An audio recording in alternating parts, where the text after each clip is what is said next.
Haleluya. Yatugiriye neza kuva ku munsi wa mbere turi mu ngoro yayo. Amen. Turiko turasangira amajambo y'ubuzima. Amen. Haleluya. Turiko turaraba iyinga ya gatanu, isomeni ya gatanu muri iyi minsi 40. Amen. Turiko turavuga ku bushobozi bw'iyerekwa. Haleluya. Ubushobozi buri mu kwerekwa n'Imana. Haleluya. La puissance de la vision, canke the power of the vision. Haleluya. Turabivuga mu ndimi zose kugira ngo wumve ururimi ruguhezagira kurusha urundi. Haleluya. Haleluya. Kubera ko twabonye ko iyerekwa, udafise iyerekwa arakena, udafise iyerekwa abubugarariji. Amen. Ariko ngo iyo Imana imugiriye ubuntu, Imana ikamwugurura amaso, ava mu bukene, ava mu butindi, akava no mu kugabitanya.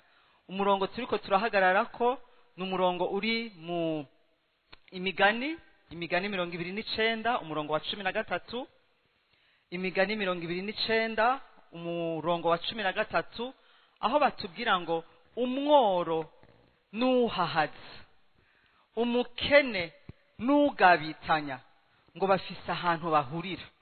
Ngo aho hantu bahurira canke ngo ico kintu kibaranga bompi ngo nuko bose ari iki, ari impumyi.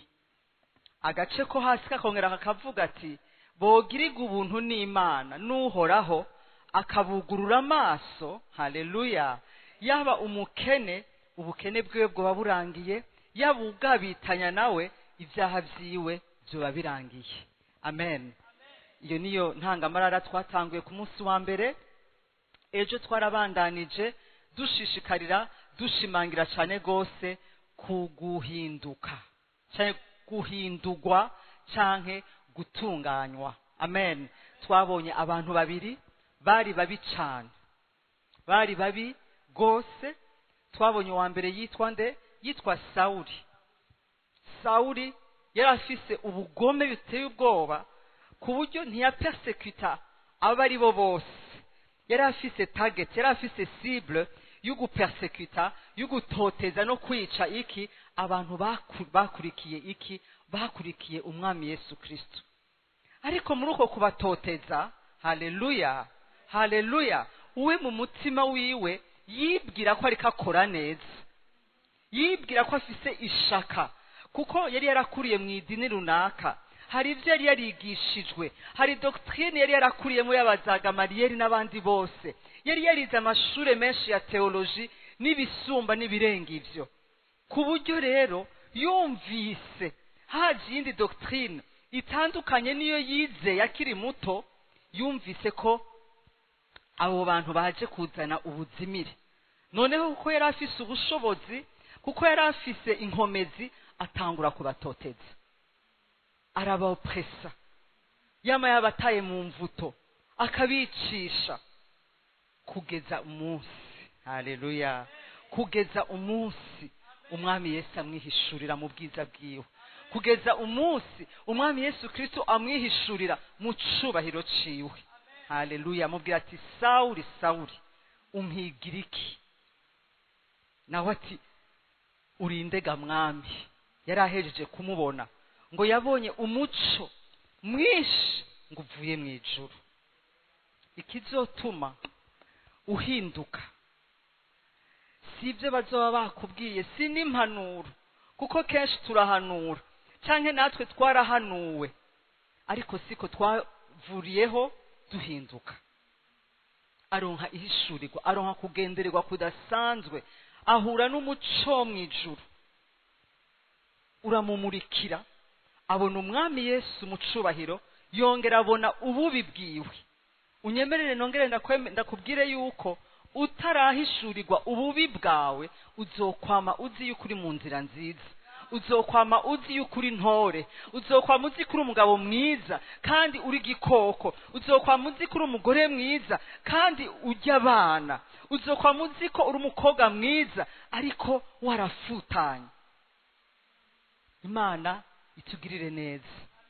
imana itugirire neza kuko yari impumyi arahumuka. Haleluya. Arahumuka abona imana, amenya imana, ahishurirwa n'ububi bwiwe, noneho arataka, arahindurwa. Ngo amaze guhindurwa, haleluya, yigira inama nawe yuko nawe agiye gucika igikoresho c'imana co guhindura abandi. Amen. Uwari impumyi atangura nawe gukora iki? Guhumura amaso y'abandi, kandi apana abantu basanzwe. Imana Paulo yari yamuhamagariye iki? Yari yamuhamagariye ku bami abakomeye. Haleluya. Kubera ko burya imana aho waciye, imana izokurungika kuri abo nyene mu ngano, kuri abo nyene mwigana. Petero yari intumwa y'Imana, ariko imana imurungika kubi wabo. Haleluya. Abo bumvikana. Ariko Paulo ariwe kera yitwa Sauli, imana kuko yari yarize, buriya uzurabe ahantu hose waciye nta gihamana kirimo. Haleluya. Uzobona ko ahantu hose waciye, paku yose waciyemo, amen, yuko nta gihamana na kimwe, byose abari equipment, byose abari une forme ya formation, abari uburyo bwo guforma kugira ngo uzosohoze neza icimana yakoze iki? Icimana yakuremeye. Haleluya. Haleluya. Turabona uwitwa Sauli, persecuteur de l'église, haleluya, ahinduka intumwa mu rundi rwego, atari muri za ntumwa zajanye na Yesu, zabonye Yesu. Haleluya. Ariko we yagiye kumenya umwami Yesu. Umwami Yesu yaramaze gusubira mu ijuru, ariko ivyo Yesu yamukoresheje, amen, sindiko ndakompara, ariko honyene ndavye ibitabo yanditse birenze ivyo izindi ntumwa zanditse. Tugiye tugasoma no mu bitabo vyiwe, haragera ahantu agakemeya nde? Petero. Haleluya. Kubera iki? Conversion yiwe ntiyari isanzwe. Haleluya. Uguhindukira kwiwe, ugukizwa kwiwe, amen, yari mpemu yera, ariko muri encounter irasanzwe, revelation. Niyo mpamvu niyo yandika ivyete vyiwe, avuga ngo nagiriwe ubuntu, mfise nahishuriwe ama mystère. Ama mystère ni kintu c'ubwiru, ni kintu kinyegeje. Ugiye kuraba ama lettre yiwe aratandukanye n'ibindi vyanditswe, ama lettre n'ibindi ni lettre nyene, ni kete nyene, vyose ni te bihezamo. Amen. Haleluya. Haleluya. Ariko ugiye kuraba background yiwe, haleluya, haleluya, nico gituma Imana ibwira Ananiya ati genda wewe uyu uriko umuzi muri pasi, genda kuko ni igikoresho, ni ikintu nitoreye.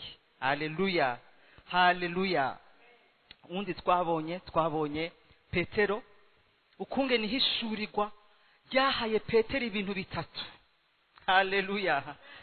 Ihishurirwa ryamuhinduriye amateka, ihishurirwa ryo kumenya umwami Yesu uwo ari we, ryatumye ahindura identite. Haleluya. Ava mu kuba urubingo. Haleluya. Ava kuba kameleon. Haleluya. Acika iki? Acika fondation, acika umunyenkomezi, aba pilier de l'église primitive. Haleluya. Haleluya. Kubera iki? Ihishurirwa.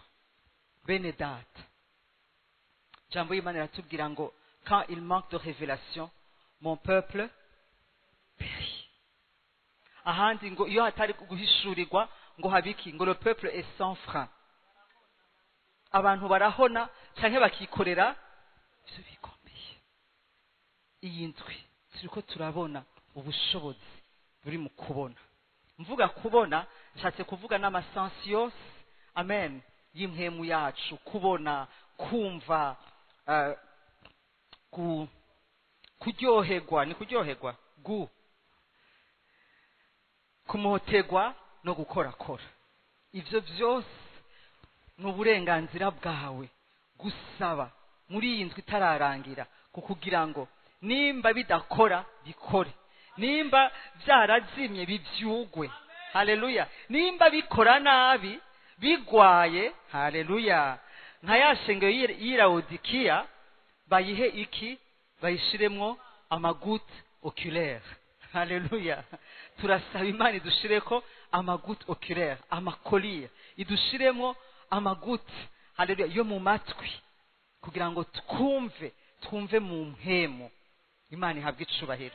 Petero ikindi ca kabiri yaronse, usibye guhindurirwa amateka, guhindurirwa identite, haleluya, haleluya, acika umuntu ari stable, umuntu w'inkomezi, atari wa wundi nyamuja ijya nino, haleluya, birenze acika pilier ya eglise, haleluya, ubwa gatatu, haleluya, haleluya, kubwihishurirwa aronka imfungurutso, aronka autorité, aronka ubushobozi ku bwami bwo mwijuru, ngo ubwo bushobozi bwamushoboje, haleluya, ubwo nibwo bushobozi ufise.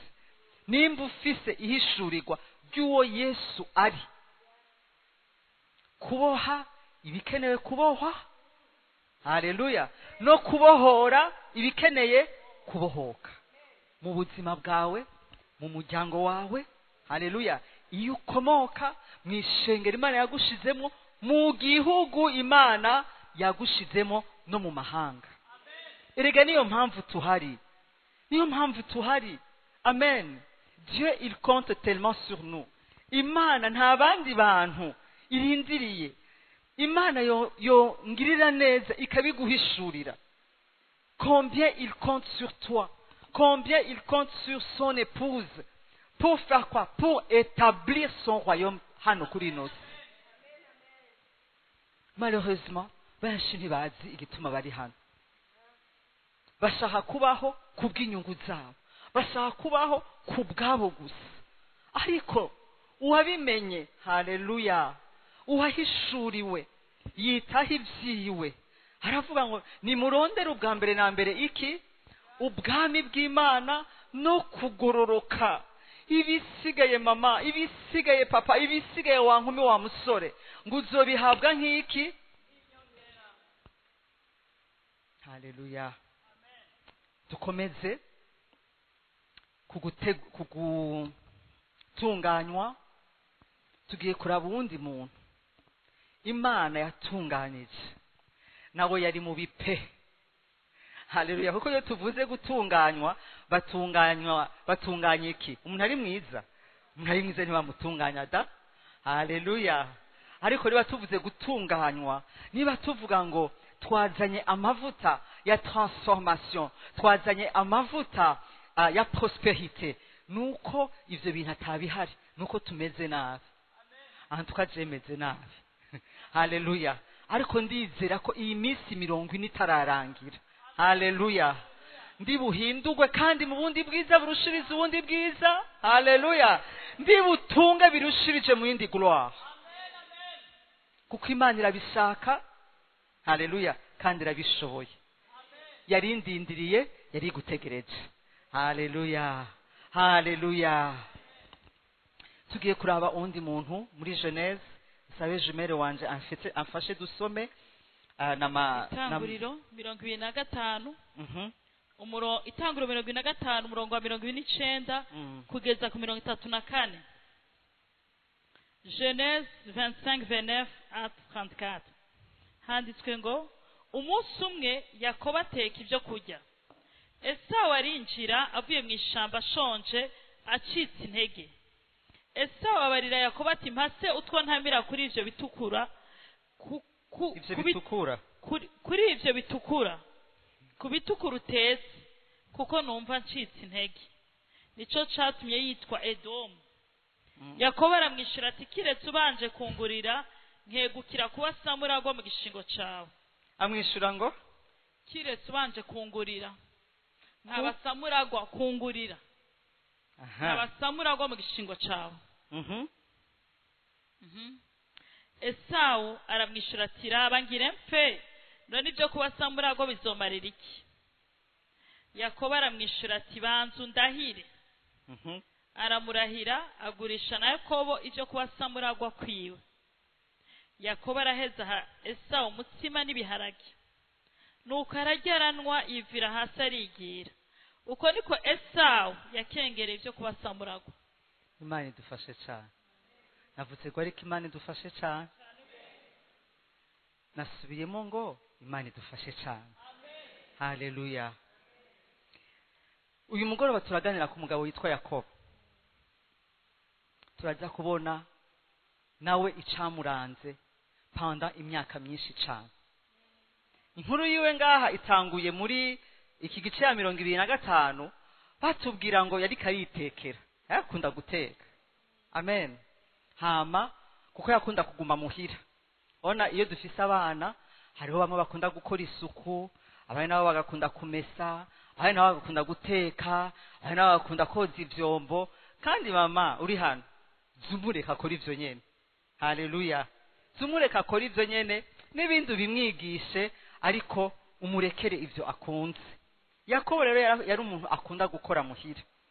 Akaba yari afise ihase yiwe bukuru yitwa nde? Yitwa Esawu. Hama Esawu nawe yakunda iki? Yakunda guhiga. Yari umuhigi. Muhigi. Yakunda guhiga, c'était un chasseur.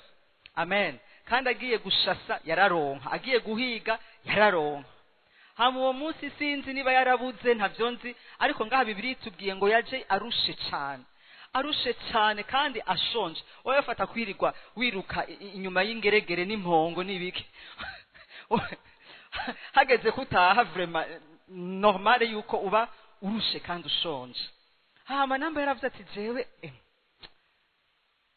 ibyo kurya je biza kushikira bitevye. Asanga rero mana yanje isosi ya jare na jigo irikira mota feuille de laurier yamwakiriye akiri ku muryango. Avuga ati ya ninda maze gutaha muhira ashonje cyane, akamoto kakamwakirira akiri ku muryango. Haleluya.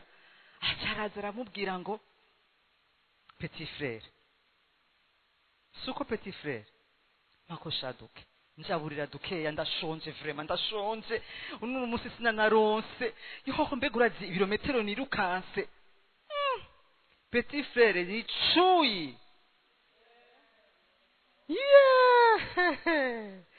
ati supu yanje, jigo yanje, sauce provençale yanje barapfa kuyijya gutyo. Muranumva abana banje nabo nyene bahora ngwini saha yawe kuraba televiziyo ngo reka ngo yimpebere ngo ndaguha amahera. Ivyo ndabizi mu bana, mugabo nkaba nari bwumve umuntu yasavye ico Yakobo yasavye. Nukuri kose ibi bintu ndabizi muri Bibiliya gusa. Naho nyene ku muntu umwe yitwa nde? Kuguha sauce provençale nta kibazo, ariko ngo ngurira, siko yanditse ngo ngurira impereza ubufura bwawe.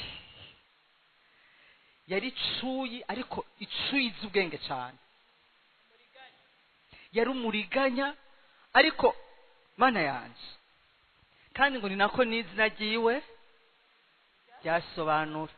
Ejo twaravuganye ibintu by'amazina, nizere ko bimwe byo kwita abana Kimberly ibi mwabuze inspiration. Ho uruko mwitirira umustare n'umustarlete utazi byamuranze. Mbega urazi ko twaremeranije ko mwese antuka uri ngaha wese 2025 muzokora ama class. Amen. Haleluya. Kugira ngo mumenye ivyo mukora mu kutamenya. Erega Satani ntareka kuza, canke abadayimoni ntibareka kwinjira ngo nuko utabizi. Wabimenya baraza, utabimenya baraza. Rero ni vyiza ko tubimenya, hama tukugara imiryango imwe imwe. Hariho imiryango je nama navuze, nukuri hariho imiryango iri inutile kugurura. Bamwise Yakobo, yakobo ivuga umuriganya, yakobo isigura umuesikro, yakobo ivuga umucuyu, umubandi wundi yarikanuye nyene rya rouge. Sizi ko murahura n'ababandi, hariho ababandi n'ababandi. Jewe uyu mwana ndiko ndamuraba mbona ari umwana n'umubandi adasanzwe, ngo ngurira ubufura barabugurisha, ariko we yarazi ikinyegeje mu bufura. Hari igihe utamenya uriwe abandi bakakimenya, hama bagakora baho kubita icobo. Twumvishije ngo iki Esawu n'ubujuju bwiwe no kutaha agaciro ivy'Imana iha agaciro. Bene data, mu gifaransa bavuze ngo c'est ainsi qu'il méprisa. Nta kintu nabonye kizana akaga mu buzima nk'iyo usuzugura ivy'Imana iha agaciro. Ngo n'ubundi ndapfuye, ubwo bufura bumarira iki? Twara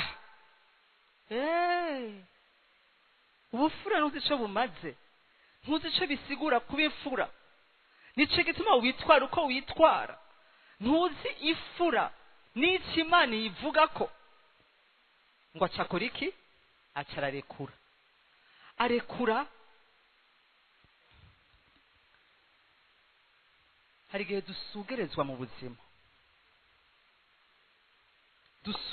buzima, pression kuri twebwe ikaba nini cyane, ugasanga twagurishije ubufura bwacu, ugasanga twikompromese. Ariko unyemerere nkubwire, uzame usaba ubushobozi, uzame utabaza ijuru, ntugurishe ubufura bwawe. Uyu mugoroba ubufura bwawe ni iki? Ni kwitwa umwana w'Imana. Ntukompromete, ntubifate nk'ibiciriritse. Shuti, ushobora kuba uri kuca mu bintu bikomeye, ariko kuko uri umwana w'Imana, nje kukubwira ko ivyo bintu Imana yateguye kubicamo byo ntibigucemo. Haleluya. Kandi nimba Imana yemeye kubicamo, hari ikiri kiraforma muri wewe. Ne te compromets pas. Ntugurishe ubufura bwawe, ntugurishe ubuntu bwawe. Haleluya, haleluya. Ku bintu bishira.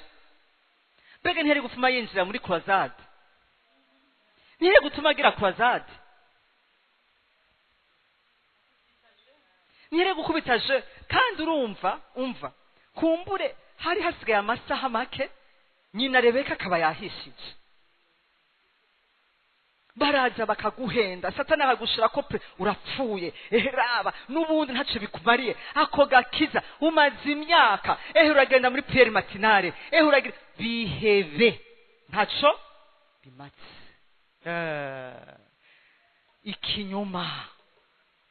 Ikinyoma mbaye wa wundi ngo bazobabwira ngo ikinyoma badasigana mwari bwavuke. Ndarenganye. Haleluya. N'amajambo y'umupolitise umwe muri zano nantura ngani mwari bwavuke. Mwe muraba série 2000. Haleluya. Ikinyoma c'umwansi. Ntugurishe ubufura bwawe. Ni musamari. Ndakunda gutwenza gato ndiko ndarengana. Haleluya. Gira mugenzi wawe uti me. Turaza gusoma ukungene muri Genèse 32 yicujije. Ivyo uri kuragurisha uyu munsi, hazogera umunsi uvyicuza, hazogera umunsi uzoja imbere y'Imana urire bitagishoboka.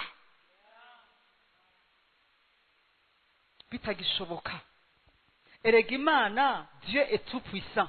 Mugabo hariho ama situation kubera ko wowe uba wayagiyemwo. Haleluya. Biba irreversible.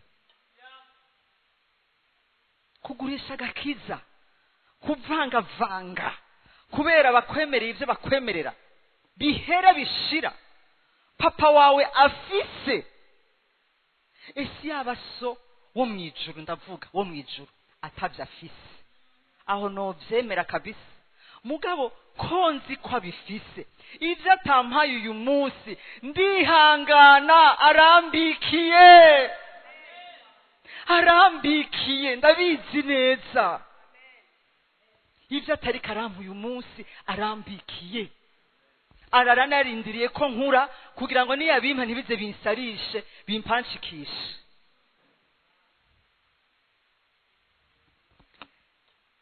mirongo ibiri n'indwi we mfise vyinshi kuri uyu mugoroba. 27 dusome mu murongo wa mbere gushika mu murongo wa 10. Yakobo atwara umuhezagiro wa Esawu. Isaka ashaje, amaso yiwe asigaye abona ivyijiji, ahwihwisha gusa, ahamagara ifura yiwe Esawu ati, ewe mwana wanje. Aritaba ati, sabwe. Aramubwira ati, raba ndashaje, sinzi umunsi urupfu ruzompitana. Nonehe rero niwakira ivyo uhigisha, isaho yawe yo guhiga n'umuheto wawe, ugende mw'ishamba uhige, undonderera akanyama. Uheze uteke zishe gose nk'izo nsanzwe nkunda. Uzinzanire njye mbone kuguhezagira ntarapfa.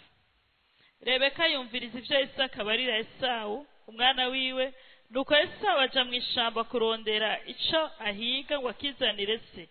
Maze Rebeka abarira Yakobo umwana we ati, numvise so abarira Esawu mukuru wawe ngo agenda amuzanira ico ahize, amutekere zicumbe ajye amuhezegira imbere y'Uhoraho atarapfa. Nuko rero mwana wanje, niwumve ivyo nkubarira, genda mu mukuku unzanire y'amasuguru y'impene 2 meza meza, nanje ndonderere so ndamutekere zishe gose nk'izo asanzwe akunda. Nawe uheze uzishire so ajye kugira ngo aguhezagira atarapfa. Umurongo wa 10. Ndashaka muze tujane muri uyu muryango wande wa Isaka na Rebeka na Esawu na Yakobo. Twavuze ko Yakobo yari cuyi, twavuze ko Yakobo yari bandi, twavuze ko Yakobo yari umuriganya, escroc, usurpateur, tout ce qu'on peut dire. Ariko mwabonye yabikuye? Mwabonye yabikuye? Iyo tubabwira karande ngo ya no quand même non. Uri ico wagizwe. Wewe spirituellement, moralement, physiquement, intellectuellement, turi kumwe mu bifatika relationnel. Ntusubire kwizimiza rero kwigira zimza gutya aye. Yakobo yarafise yabikuye. Uyu murage w'ububandi, w'ubusuma, wo gutrisha yawukuye kuri nyina nde? Araje. Nizere ko ngataha mama bameze nka Rebeka kabisa. Très dangereuse. N'ahandi nanga Honolulu na Sri Lanka. Alléluia. Mu Burundi ntabariyo, encore moins muri Abundant Life. Yumvise ivyo umugabo wiwe ariko abwira imfura yiwe, kuko imfura niyo ikora iki? Niragwa. Mwabonye bya bintu yari yagurishije, sabijya wagurishije, bitebuke, uzovyifuza utakibironka. Se ngo ntiyarakibona. Shatse reka tubirengane navyo nyene, kuko nakandi kaga kuko utabona. Haleluya. Turaza kubona ukungene bamubeshe, bamuciyemo. Erega impumyi, mbega impumyi nigiki batogukorera? Uri impumyi baragucamo neza. Abana biwe baramuciyemo sha. Iyi nkuru murayizi. Nyina vyumvise ati ye baba we, eka nta Esawu ambaniki ifura. Hariho abantu bahora bavuga ngo Rebeka yagize neza, ngo kuko ngo yari afise isezerano yuko ngo umuto ariwe azoganza umukuru. Ndavuga nti isezerano ryari rihari, ariko nta ufasha Imana. Hagarika gufasha Imana. irishoboje irikwije icyo yashizeho no kugisohora izo gisohora. Ntigukeneye wewe, ntinkeneye jewe. ngo Rebeka ngo yataba amaso ngo ubufura ngo bwari bumujanye Yakobo. Wapi? Imana ifise ubushobozi. Umva, umugisha wawe Imana yarawuteguye mu nzira nziza utarinze kubesha. Uyu munsi dufise abantu kandi mukazaga mu ishengero ndafise témoignage, nawe uzi wabicishije, waronse promotion, urazi iyo byaciye, watanze igituri na premise. Mwarabonye ko turabashonje kweri. Imana bababarire, Imana bababarire. Hati kuzana ibyanduye uje guha Imana igiturire. Imana yawe irakenye, wabonye ikenye kabisa, kuja gusambana ugacuzana. Ariko Mana ugira amanyanga amadiploma atari ugahindura amadata ukagira iki niki. Imana yaduhezagiye. Ariko Mana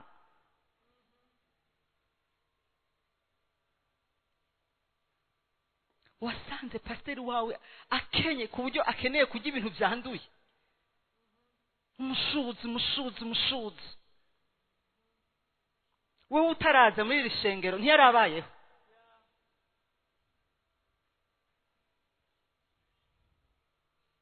Nta gufasha Imana irishoboye irikwije. Ngivyo inkuru murayizi ingene vyagenze. None umwana yohejwe na nyina ngo reka mwana akana hakaza kawame ntikaribwa n'ubu karagacui wari umuragi yari potential, sivyo? Kari kagifise gutinya Imana gake. Ngo ariko papa zohava ngo anyumva mama ngo hama binkwegera umuvumo. Nyina ngo mwana uwo muvumo urakanja ko uwo muvumo urakanja ko wewe kora ivyo nakubwiye gusa. Kubera ko yaratekereza ngo yakunda kwigumira muhira. Bewe burya abantu batekereza. Nanjye ndayibona kuva kera. Tukiri abakobwa tucaruka nyene turabadolescente, uravyumva. Bakama quartier yose ikatuvuga. Kandi vraiment ntibatubeshera, ntwaje ntibambeshera. Haleluya. Nukuri nta kintu kimwe bambeshera, bishize nta kimwe byambwira. Haleluya. Ukama musobe bariko baradukompaha n'abandi bakobwa bo kwabanaka. Mukaza aho umva haheze ameza ngahe ntiyaciye he. Mwabonye ziraberetse bakumva ngo bafise yaciye he ujya ko yirigwa muhira yayinyoye mu mata bayimuhaye muri potage. Cenda tekereza udafise Yesu ngo mbugume muhira ntuyerere. Ariko ata Yesu uraza abantu basambana kandi atarasambana n'umuhungu ngaye yisambanye. None se ubusambanye hajya kwikinisha se ubusambanye. Hanyuma rero ubwo burya bafumugenda ugasambana n'uwundi kuko ntuzi ibyo byo kwikinisha ukungene bifuta mu mutwe. Uzosanga uri kibono sanga wasamye ngo ni muvyeme. Arabandanya inkuru ingene yagenze murayizi. Ubwo nyene mukanya gato umurongo wa 14 aragenda arazizana zihanyina za ntuzenya za chevro zibiri. Yakuye hehe? mu rugo ibaze basha. Bamubwiye ubundi nawe yeheye hehe mwishamba. Ariko arahangayika arondere jibye yonezera umutima wa papa we kugira ngo ahabwe iki umugisha. Mbega shawe umugisha uzoronka gute ivyo wirondeza warahejeje gutanga ubufura bwawe? Erega umugisha wawe uri muko witwa umwana w'Imana. Umugisha wawe ufatanye n'icurico. Bagukuye kuba umwana w'Imana uri umuhungu nk'abandi bahungu bose mu barabara. uri umukobwa nk'abandi bakobwa bose bo mwibarabara, uri umugore nk'abandi bagore bose bo mwibarabara, uri umupapa nk'abandi bapapa bose bo mwibarabara. Ikikudistinga, ikizana ubudasa kuri wewe, ikizana faveur y'Imana kuri wewe, nuko witwa umwana w'Imana. Uyu mujama wacu Esau hakujua, hagiye kwikoresha ibikorwa nk'ibyo muhora mwikoresha. Arazanye uwundi nawe baca bafata mu mukuku, nyina sha arabirunga izo shovro zibiri, arazirunga na bya birungo ewa zo kwa Hadija zo kwa Hadija navyo nyene basekuye uyu munsi bikiri bikimota bikimeze neza. Karanga acaramuha amuhana niki, ntidufite umwanya wo kubisoma iyo nkuru murayizi. Yakira imyambaro myiza Esawu imfura ye yari afise mu nzu yambika Yakobo ari we butoya,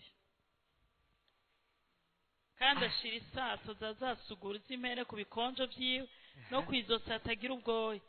Ahereza uwo mwana wiwe Yakobo za nyama zicumvye n'umutsima yacumvye, nawe aje yosari aramuhamagara ati data, aritaba ati sabwe, aturinde nga mwana wanje. Yakobo yishura ati ni jewe Esawu imfura yawe. Urumva papa kubera ko atakibona, bavyeyi mutakibona, uyu munsi pastor urasengera abavyeyi bari ngaha babone. Abana barabacamwo, abana baraducamwo, ngurinde kubera ko tutakibona. Urinde ga mwana wanje ibaze, urinde ga mwana wanje. Uwundi nawe ngo ndinde Esawu. Ni jewe Esawu imfura yawe, nkoze ivyo wambariye. Umvise ndasavye mwumvire gato uyu muryango majabu movie ita movie ngo ni jewe imfura yawe Esawu. Komeza. Ehe se vyuka wicare ujye kuvyo nahize. Papa eguka nabihi mwumvise nabikuye mu ruhiga ivyo mvuye guhiga kugira ngo mpezagire. Isaka abaza umwana we ati ko waronse n'ingoga nga mwana wanje ati ni kubera Uhoraho Imana yawe impaye kugira ikiganza ciza. Cyari ndabana batubesha yo mama sengera yo mama ndavuga abana bo mu maraso n'abana bo mu bugingo, je nasanze ni bamwe. Umwana n'umwana ihataye ngo Imana yawe mama, Imana yawe niyo yakinzaniye n'ingoga. Uyu munsi sinashitse hariya kuri uriya musozi. Mama none uzi ko mpora ngenda wasengeye nico gito naho katirishije bicu. Isaka bara Yakobo ati ehe igira hino mwana wanje ngo ukorakore menye kuri Esawu umwana wanje koko canke utariwe. Nuko Yakobo kugira ngo ndagukorakora umwana wikuriye mu nda yarazi ko afise abandi kugira ngo umumenye bwiza kumukorakora.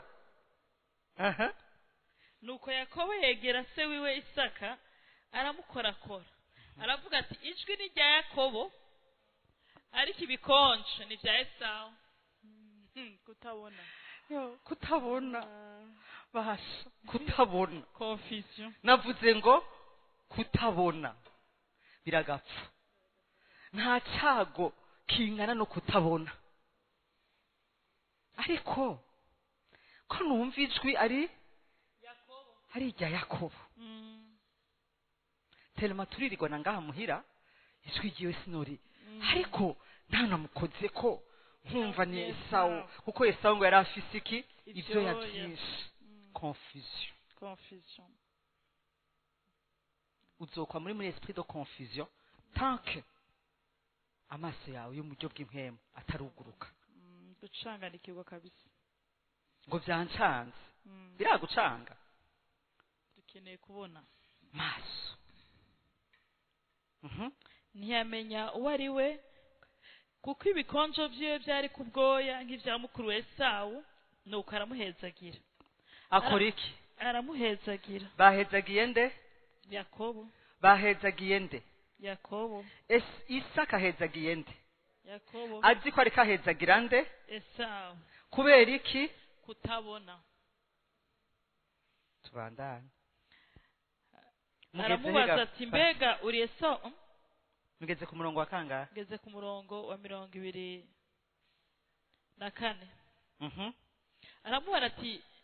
aramubarira ati byigize hino nanje ngiye ku byo wahize mwana wanje kugira ngo ndaguhezagire arabimwegereza arajya muzanira umuvinyu arashoza maze se wiwe Isaka aramubarira ati nyegera mwana wanje ungumbire aramwegera mugumbira yumva ubutamirane bw'imyambaro yiwe aramuhezagira ati ubutamirane bw'umwana wanje bumeze nk'ubw'umurima uhoraho yahaye umugisha. Muribuka impuzu Yakobo yari yambaye zari impuzu zande za Esawu. Esawu ko yari umuhizi yari umuhigi nespa urumva ko n'impuzu ziwe erega burya impuzu zawe zimota wewe niyo mpamvu nyemera ndabikubwire ntukambare impuzu z'undi cyane cyane utazi ubuzima bwiwe spirituel utazi moralité yiwe. Mu mpuzu zacu harimo amavuta harimo amavuta wavuga ngo ndiko ndakabye. Petero batubwira ngo igitutu ciwe cyakiza abagwayi ngo ariko ngo barazana niki impuzu bakazikora kuzikoreza kuri inde kuri Petero. Kubera iki Eliya ahamagara Elisha kuko yamutereye impuzu yiwe kuko yamuhaye manto yiwe. Iriya manto yaje kuyabira agarutse avuye yari Yorodani hajya hanyuma bajabutse niyo yakoresheje. Haleluya haleluya. Raba impuzu zawe hanyuma ntukambare impuzu ubonye zose. Mwavyumvise uti none ko ubu dusigaye dukotesha amavutano n'ibiki byose je narabihevye ariko uri oblige muzisengere basi hoho muri bakuzisengera basi muribuka kuzisengera mbe muraza bazambaye murazi abadayimoni duhora dukurura kubera ko twambaye impuzu z'abarozi z'abaprostituée mari de nuit bakarara baragutera utazi iyo zaje zizananye. None ujya muntu yazambaye niba yarafise ajya amavuta yo gusambana yayasizemo wowe nawe waciye ukubita hehe ku mubiri wawe karagaciyemo. Nuko Isaka ngo yumvirije ubuhumure bw'impunzu yande ya Isaka yibaza ngo ni Isaka kuko harimo akamoto kiwe mu mpuzu yawe si impuzu isanzwe. Niyo mpamvu n'abakonikoni bahora batwara impuzu bibaza ngo ni kubera iki aba yakuronse kuko umubiri wawe waragiyemo. Hasi imvuzi zo munsi zozo aramuhezagira tukashodo story aramuhezagira azibora kahezagira imfura yiwe ngo arangije kumuhezagira umugisha wose spirituellement moralement physiquement relationnellement yamushize hejuru yamubwiye ko azotwara abandi bene wabo yabihejeje yabirangije. Kubera iki hariho umunsi imfura yakengereye ubusamuragwa bwiwe bikoreka mu mpwemu yarahejeje kuyipasa neza yarahejeje kuyitransfera neza byari birangiye nawe acaronka tous les droits d'aînesse. Undi nawe acara debarka papa nazanye muraza gusoma izi nkuru nabizanye ngo Isaka ngo agira nayisomye mu Gifaransa ngo agira ama emotion ngo ari forte yarahejeje kwihanda konti yuko bakoze iki bamuciyemo ngo ararira we arangije ararira n'umwosoro urakoroka ariko c'était irréversible hariho ibintu biri irréversible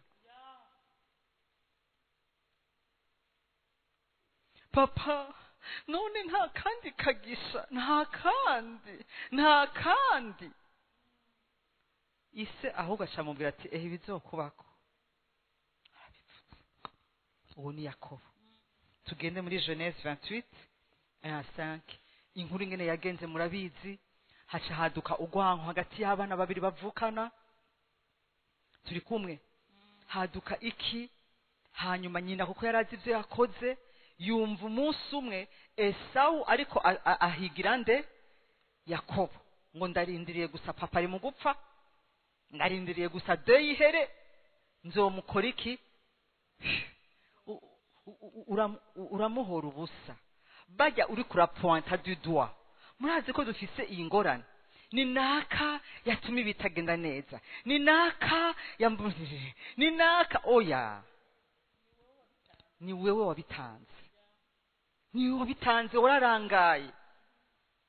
wararangaye ntiwanagize n'umutima uvuye ngo reka basinze ni hano ndarindiriye nzomwica hama bivuga nyene mu kibano abantu baza kubibwira nde baza kubibwira Rebeka wagira ngo yarajejwe Kajebe na Seyiya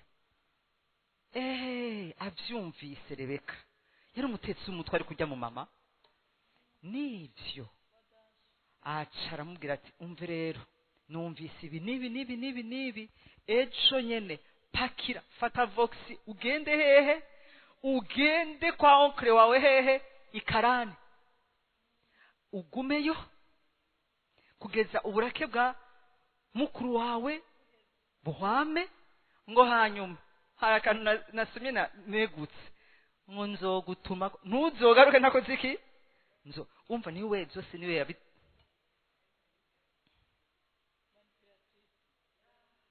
ngo acaragenda Yakobo aragenda inkuru ziwe murazizi ariko bukeye bwaho se nawe Rebeka acaca no kwa Isaka none impumyi niki urayenstara urumva sheri Esau arambabaje bari abagore b'abaheti yafashe ari hamwe umuhungu wanje Yakobo nawe yobafatamwo umvise ariko aramutegura akarere hari mama bazi gupanga akarere arapanga akarere kukugira ngo Yakobo nawe yemere mambe Isaka yemere kugira ngo Yakobo agende kwa Labani ati erega hariho danger niyaguma ngaha uravyumva arashobora gucika umunwa rumogi kubera n'abandi bana babana haje n'abanywa rumogi ariko we derrière afise iyindi agenda Isaka maskini ntabona acarahezagira Yakobo gusa yamubwiye ikintu kimwe ati ntuzofate umugore w'umunyamahanga acaragenda iyo ni Genèse 28 murayizi Genèse 31 kuko amasaha aragiye kandi ubwo dukeneye gusenga mana yanje turabigenza gute Genèse 31 aragenda kwa Labani muri Genèse chapitre 31 ni muyisoma muzobona yuko ivyo tubibadi nivyo twimbura nyemerera ndabikubwire wavyemera utavyemera wavyanka utavyanka ni Imana yabivuze igihe Noa Imana ihejeje kugira irya deluge aravuga ngo hariho principe itazopfa ivuyeho tanke isi ikihari imwe muri izo principe ngo ni principe yo kubiba no kwimbura none Yakobo kahigiza gacuyi kagenda ku mu oncle ari umucuyi exposante erega uzohura kandi kanatsinda rero uzohura ibyo wigira uzohura n'ukurusha ubucuyi niho uzomenya rero n'ukungene bibabaza kuko burya bataragusubiza mu ndumane ntabyo umenya aragenda sha ahura na tonton Laban. Bwira mugenzi wawe ati tonton Laban.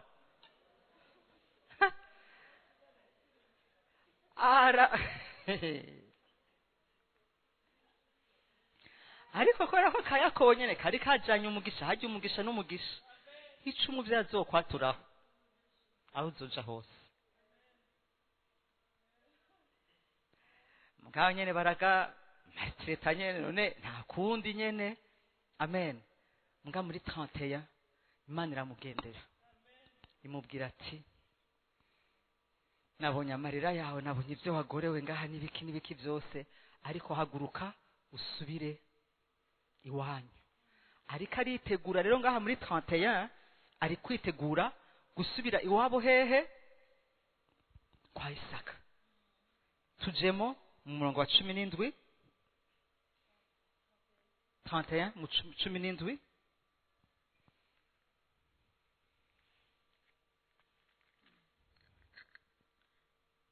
maze Yakobo ava hasi ashira abana be n'abagore biwe ku ngamiya, ashorera n'ubusho bwiwe bwose n'ubutunzi bwose yaronkeye Padani Aramu kugira ngo aje kwa se Isaka mu gihugu cy'i Kanani. Maze Labani yari yagiye gukatisha ubwoya bw'intama ziwe, nuko Rakeli yibigirwamana vya se. Mwumvise n'umwana wa Yakobo nawe ni iki? Bandite vraiment. Iyi famiye yari ifise umurage, yari ifise karande. Iba ni Imana. Kugeze naho biba Imana, ariko baje uyu muryango yari grave, biba ubufura, biba Imana. Iyi kameremere mama sha Imana dufashe. ni wayishingize gukoresha ibiteye ubwoba. Nuko ayombokana ivyo yari afise byose, aritoraja bukuruza agenda atumbere musozi w'Gileyadi. Kugeza kuri 26. Ko hari ahantu nari nshaka. Okay, komeza ubwongera hari muri 26. Labana baza Yakobo ati ico wakoze ni giki? Catumye yinyegeza ukajana abana banje nk'abafashwe mpiri. Wabitewe n'iki kuntoroka mu mpisho ukayomboka ntumbarengo ngusezere? Kuntoroka mu mpisho, fata umuntu mbege yamaze imyaka 14 cyangwa 21. 14. Imyaka indwi ya mbere ariko arondera dote ya Leya. Iyindi myaka indwi ya dote yande ya Rakeli. Iyindi indwi yari yiki yo gukorera ingero yiwe, naho ne yibwa, naho nyina mwiba subira, kuko ivyo wabize nivyo uzokwimbura. To utaha harageze ko mbere ko dukora ikintu twicara tukarefleshisa. Amen. Tukarefleshisa imbere yo gupoza ama act, kuko tuzimbura. Nutimbura wewe abagukomokaho bazokwimbura. Aramubaza ati ariko kuki wanciyemo, kuki mu gifaransa bavuga ngo pourquoi est-ce que tu m'as trompé? Murongo gato hajya ayimbere avuga et Jacob trompa Laban mu kugenda nk'umusuma. Harazugenda nk'umusuma vraiment. Ahantu maze ego mera gukoreye nabi, yaragize ibiki ariko quand même niso w'abagore bawe. Ntunkundire kugumbira abuzukuru banje n'abana banje wakoze iby'ubupfu. Nari kugira ico ndabakorako. Ariko Imana ya so yambariye muri iri joro ngo wirinde ntugire icyo ubarira Yakobo iryo ari ryo ryose. Imana ishimwe ku Mana y'abavyeyi bacu. Amen. Imana ishimwe ku Mana y'abavyeyi bacu bagororokera Imana. Amen. Bagatinya Imana. Haleluya. Hageze ahantu Yakobo abwira Labani ati iyo hataza kuba Imana ya data atinya nari kugenda imbokoboko. Ariko ngo iyo Mana, haleluya, apana je Imana ntinya, Imana data atinya. Yo haleluya. Niyo yampesheje umugisha. Amen. Haleluya. Niyo yatumye ibi byose, kuko iyaba biva kuri wewe uyu munsi mbasubiye iwacu nifumbereje après 21 ans de dur labeur. Imana ishimwe. Amen. Haleluya. Imana ihabwe icubahiro. Amen. Ku bavyeyi bacu beza. Apotre Yoshua Ndagijimana Masasu. Haleluya. Na mama Lydia Umulisa Masasu. Haleluya. Haleluya. ni kenshi imana yatugendeye ikatubwira ngo ibi ubironse kubw'umubyeyi wawe. Kenshi umubyeyi wanyu arabizi, nanjye ndabizi. Haleluya, haleluya. Aha, tukomeze. 31. 31. Genèse 32. Genèse 32, 6 à 11. Murumvise barasezeranye mu nyuma kubera ko Imana yamubujije ati don't touch him.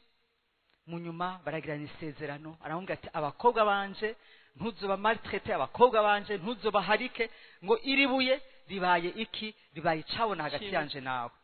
Yakobo aragenda, ariko agenda asubira hehe? I Kanani. Ariko hari kibazo abwirizwa gukemura. Icyo kibazo ni iki? Umuvukanyi wiwe. Ibyo wagiye uhunga ntumaze imyaka myinshi, umva ubanza kubikosora. 32. Yakobo yitegura guhana n'umuvukanyi wiwe. Ntabwirizwa guhura. Ntabwirizwa guhura.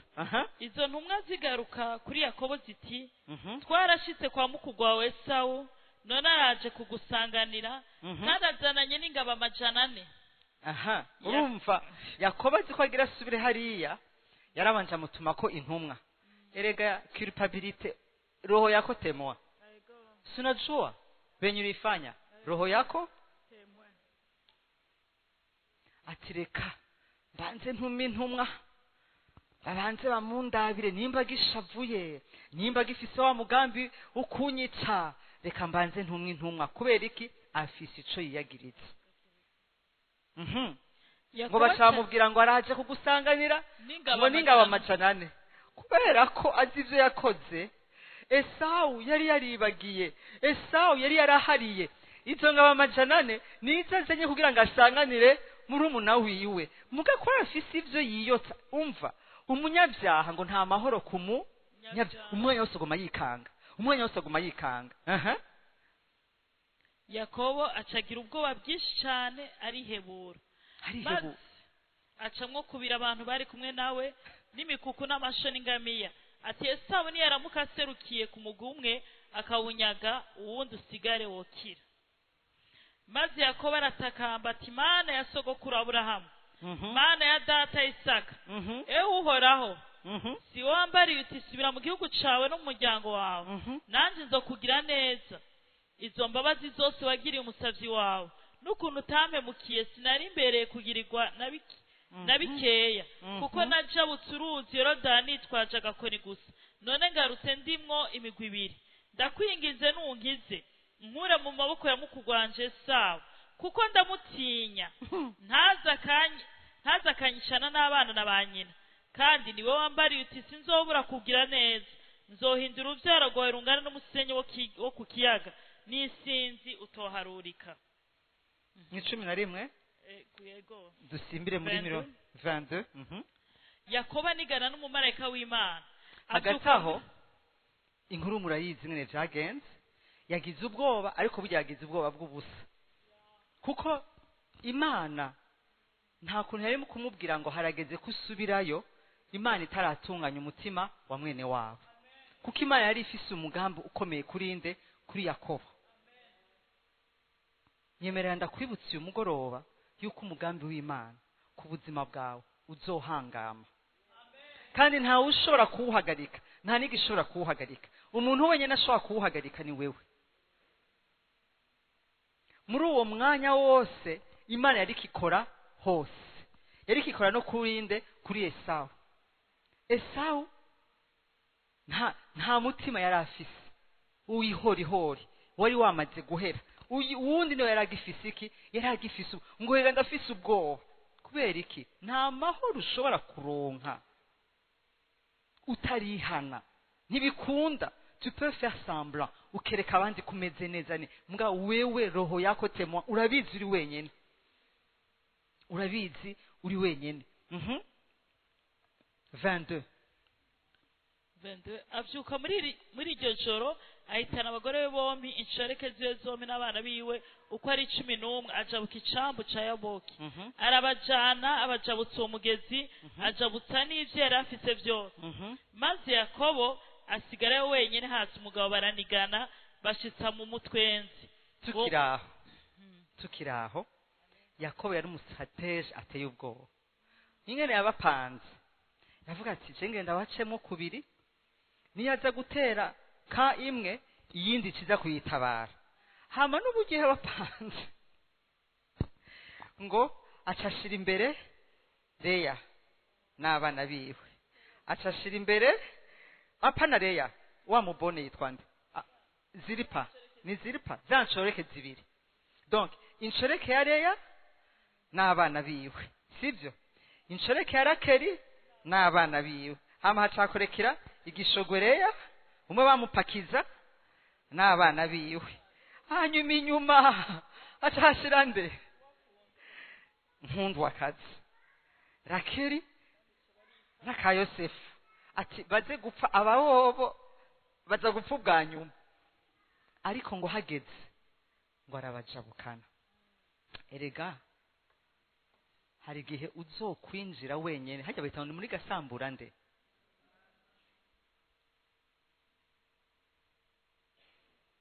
umugore wawe mutari kumwe, abana bawe mutari kumwe, inshoreke, ibitunga, hazogera ahantu kandi niho Imana igutegereje n'uyu mugoroba kugira ngo ikwihishurire. Ngo arabajabukana umugezi, sinzi ngene bawise mu Kirundi. Haleluya. Ngo we acasigara wenyene. Niho tugeze pastor. Ngo arararanigana n'umugabo. Haleluya. Aha rero ubutumwa bwanje niho bugire butangurire. Navuze ngo bugire bukora iki? Butangure. Aha. Haza umugabo baranigana bashitsa ku mutwenzi. Ibaze kunigana kugeza bukeye. Uwo mugabo abonye yuko atamushoboye, akora ku ngingo zifatanye ifyiga n'itako rya Yakobo. Imerero y'itako ryiwe riranyiganyiga bakiriko baranigana. Uwo mugabo aramubarira ati ndekura, kuko umutwenzi utambitse. Aramwishura ati sinkure ku rutampezagiye. Nawe aramubaza ati witwa nde? Ati ndi Yakobo. Bandi aramubarira ati ntuzosubira kwitwa Yakobo namba, ariko wiswe Isirayeli. Haleluya. Kuko waniganye n'Imana n'abantu ukanesha. Haleluya. Yakobo aramwishura ati ndakwinginze nyibarira. Aramubaza tumbariza iki izina ryanje. Imana ihabwa icubahiro. Aha hageze aho Yakobo ahura n'Imana wenyine. Hageze aho aza kuregla vyose imbere y'Imana. Haleluya. Ngo haza umugabo yari umumarayika arungitswe n'iki n'Imana. Ngo baranigana kugeza mu mutwenzi. Bene data, akiri karanigana, muri uku kunigana nahishuriwe ko yari karaba transforme. Transformation yacu ntiryoshe. Turanigana.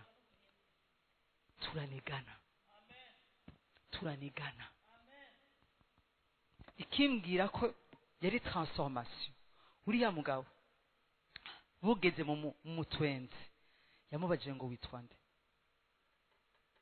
identite yawe ni iyihe? Kuko nkubonamwo umugabo akomeye, nkubonamwo umuntu amasezerano Imana yakoreye sokuru Aburahamu na so Isaka azosohorera muri wewe, ariko ntushobora kuyinjiramo. Ari amasezerano ntushobora kuyasohora ukiri bandi. Baranigana. Kumuhora unigana n'Imana. Imana akavuga ati nyawe narekuriki mukanigana. Iri joro turi bunigane. Ariko Yakobo yaniganye neza. Haleluya. Hageze ahantu aravuga ngo Mana, imyaka myinshi, imyaka nabayeho yose, nabayeho nkora ivyo nishakiye, nabayeho ntegeka ubuzima bwanje uko ndabwumva. Nabayeho mu bubi, mu bubandi, ndarusha. Kuva iki gito, kuva iri joro, kuva 22h, ndarusha. Ndakwemereye ngwino uganze. Ndakwemereye ngwino ufate rodesi.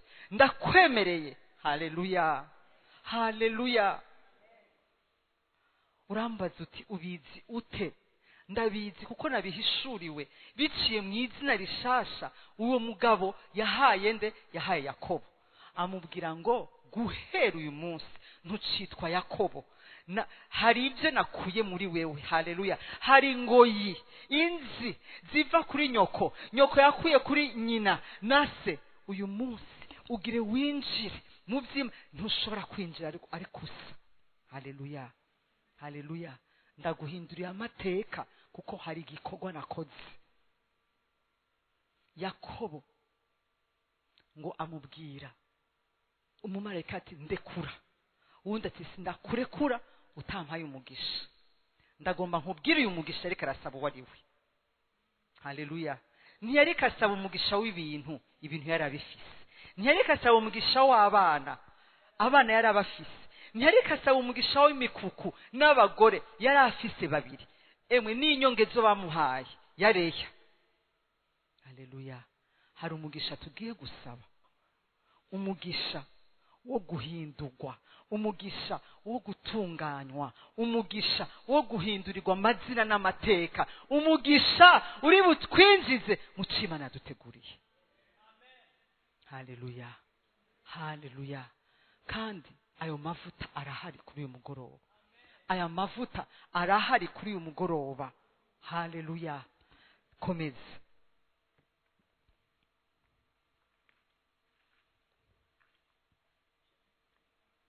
Trente 31 wahejeje?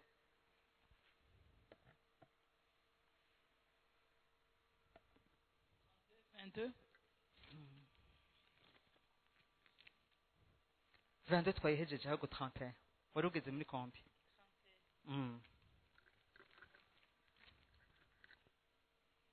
Izuba rira 30. Yakobo yitaho hantu Peniyeli. Ati mbonye Imana imbona nkubona. Haleluya. Ubuzima bwa Yakobo bwaranzwe. Nagize iyi voyage namwe kugira ngo ndabereke ubushobozi Imana yawe ifise kugira ngo iguhindurire amateka n'iri joro nyene. Amen. Kuva muri Genèse 25, Genèse 27, Genèse 28, 29, 30, 31 twamubonye arangwa n'iki? Arangwa n'ububeshi, n'uburiganya, n'ugutirisha, n'iki kugeza naho n'abakobwa be babiraga bavyehita. Turi kumwe ngo kugeza aho abonye Imana mu maso yandi. Peniyeli nico gisigura ngo mbonye Imana mu maso yandi. Uyu mugoroba ndasenga ngo ubone Imana yawe mu maso yandi. Revelation, amaso yawe ayugurure. Haleluya. Umubone nawe ubone ububi bwawe. Nibaza ko iri joro ryose, haleluya, marayika yamuzaniye. Raba, raba, raba, raba, raba. Mu nyuma camubaza ati mbega hajya nyibutse n'izina ryawe? Ati ya ntucitwa Yakobo kundi. Ko wabonye Imana mu maso yandi face à face. Haleluya. Ntucitwa Yakobo kundi, witwa Israel. Israel ivuga ngo ndaretse Imana iganze. Imana nabari iganza. Que Dieu, haleluya, haleluya, nabari Imana iprima, nabari Imana inyobora, nabari Imana telma nariyoboye, ariko haragezaho nagwanye bihagije. Kumbura ushobora kubura ngaha usa nka Yakobo, umaze igihe uri kuragwana wigwanirira, ariko ndaguha impanuro nziza. Murekere. Hageze ahantu Yakobo aba dispose kureka Imana abari iganza. Amen. Haleluya, haleluya. iramuhindura ngo umurongo wa 31 ngo ajabuka ngo izuba riza. akirenga peniyera agenda arahinyiza itako ryiwe arakogwako araba transforme. Nababwiho transformation itaryoshe. Oya. Amanyama barayatumara. Kwipfuza irari amenyo bamwe yarahongotse. Ishavu amanyama ukwifuza ishari yose. Haleluya. Hamwe atagikonta kuri we, hamwe n'ibyo agiye kwinjiramo ntazosubira kumva ko yabironse kubera ubucuyi bwiwe. Hari ibibaza ngo ni waba transforme tuzobona ivyamo. Amen. Genèse 33 nta mwanya dufise wo kuyisoma. Ubu rero agiye guhura nande, yahuye n'Imana ariko abwirizwa guhura nande na Esawu. Uburyo bahuye muze kuyisoma mugeze muhira. Yaraciye bugufi. Yaraci ngo kugira ngo amushikire yikubise hasi inshuro indwi yarazi ivyo yakoze. Muraza kuvuga twamva twarakijijwe, narakijijwe mugabo réconciliation. Encore une fois, classe 1 na classe 2. Urumva jewe narasabye imbabazi Imana nibiki. Okay, hanyuma uje nawe wagiriye nabi. Uje nawe ari karangara kubera wewe. Urazi ko waramubesheye, baramukuye mu kazi kubera wewe. Uyu munsi ije ariko arasufa ni kubera wewe. Gusa imbabazi Imana ntibihagije. Guhura n'Imana ipeniyeri ntibihagije. Nico naje kukubwira uyu mugoroba. Soma Genèse 33. Il s'est réconcilié. Apana réconciliation isanzwe. Uyu mugabo yari yamaze guhindukwa. Haleluya. Ntaciba, ntakibesha, ahubwo yiteguye gucika isoko y'umugisha. Ategura. Haleluya. Muri réconciliation ubwirizwa no gushika kure. Ugakora ikintu cyitwa réparation na restitution. Amen. Kuko urazi ivyo wononye. Hari ivyo twononye tutagishobora gukora iki? Kurestitua. Ariko ivyo ushoboye, ivyo ugifise. Haleluya. Haleluya. Repentance, pardon, ijana niki na restitution. Amen. Gusaba imbabazi Imana fine. Gusaba imbabazi uwo muntu ni vyiza. Haleluya. Ariko ubwiza kongeraho ikindi kintu citwa iki? Citwa kurepara. Jacob après sa transformation, haleluya, yagiye kumusanganira nk'umwami. Arabugeze naho Esawu, ibi bintu byose ni vyande ngo ni vyawe mwami, kuko azi ivyo yakoze. Ubu ntakiri muri yuzuyewe ubuzinga n'ubuki n'ibiki vyose. Haleluya. Haleluya. Imana yahuye na Yakobo ipeniyeri. Niyo Mana ihari uyu mugoroba hagati yacu. Niyo Mana ihari hagati yacu. Nuyisaba imbabazi, haleluya, iraguharira. Ntiguharira gusa, iraguhindura. Haleluya. Irakora umurimo muri wewe kubera ko uri wewe ufise, hari umugambi ukomeye ku buzima bwawe. Hari amasezerano y'Imana akomeye ku buzima bwawe, ariko ntibikunda kuyinjiramo utarahindurwa n'Imana, utarahura n'Imana. Transformation ikunda iyo uhuye nayo, ikakwiyereka, ikakwereka ububi bwawe. Haleluya. Haleluya. Ukavuga ngo Mana sinkurekura. Reka dusaba umuvyeyi yegere hano aturongere mu masengesho. Mana ntitukurekura. Iri joro ndabizi ko twarengeje umwanya. Mana ntitukurekura utaduhaye umugisha. Uyu munsi nta bintu dusengera, turasengera guhindurwa. Niba ari amatako bavuna bavune, ariko tube bazima. Imana bampera umugisha.